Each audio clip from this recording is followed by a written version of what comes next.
Un beau jour d'hiver, Cendrillon décida d'organiser elle-même la fête de Noël au château.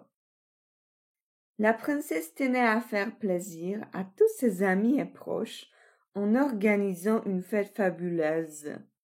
Avec l'aide de Gus et Jacques, ses amis les souris, ils commencèrent par décorer l'escalier en enroulant un joli ruban rouge autour de la rambarde.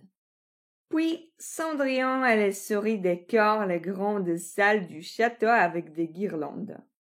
Pour finir, la princesse accrocha des chaussettes devant la cheminée. Il restait à décorer les patios, car c'était là où se tiendrait la fête. Un peu plus tard, Cendrillon fit de la couture sous le regard affolé de Prudence, la gouvernante, qui ne comprenait pas qu'une princesse fasse ce genre de choses. Mais la princesse souhaitait absolument offrir des cadeaux qu'elle avait elle-même confectionnés. Il en fut de même pour le repas de Noël qu'elle avait décidé de préparer. De retour au patio, la princesse contempla la table garnie. Il manquait quelque chose, mais elle ne savait pas quoi. C'est alors qu'apparut sa marraine la bonne fée. D'un coup de baguette magique, elle ajouta un magnifique centre de table en forme de cygne sur le buffet. La princesse était ravie, mais sa marraine pensa que le menu n'était pas à la hauteur d'un dîner royal. Pour ne pas la blesser, elle attendit que Cendrillon parte s'échanger pour transformer les repas en un majestueux banquet. Lorsque Cendrillon fut de retour, elle n'en crut pas ses yeux. Tout était si beau et si parfait.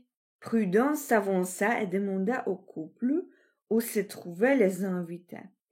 C'est alors que le prince répondit qu'il s'agit d'une surprise et que cette fête était en l'honneur du personnel et des animaux du palais. Quelle merveilleuse surprise! Cendrillon ouvrit les portes du patio et cria « Joyeux Noël !» Tous les amis de Cendrillon se ressemblèrent et partagèrent le fabuleux banquet. Bientôt, il fut l'heure d'offrir les cadeaux.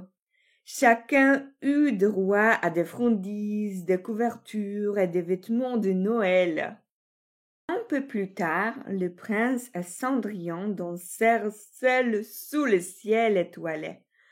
Heureux que tout le monde s'entende, Cendrillon et le prince se joignèrent à leur invité. Ce fut le plus inhabituel des Noëls royaux, mais aussi le plus joyeux de tous.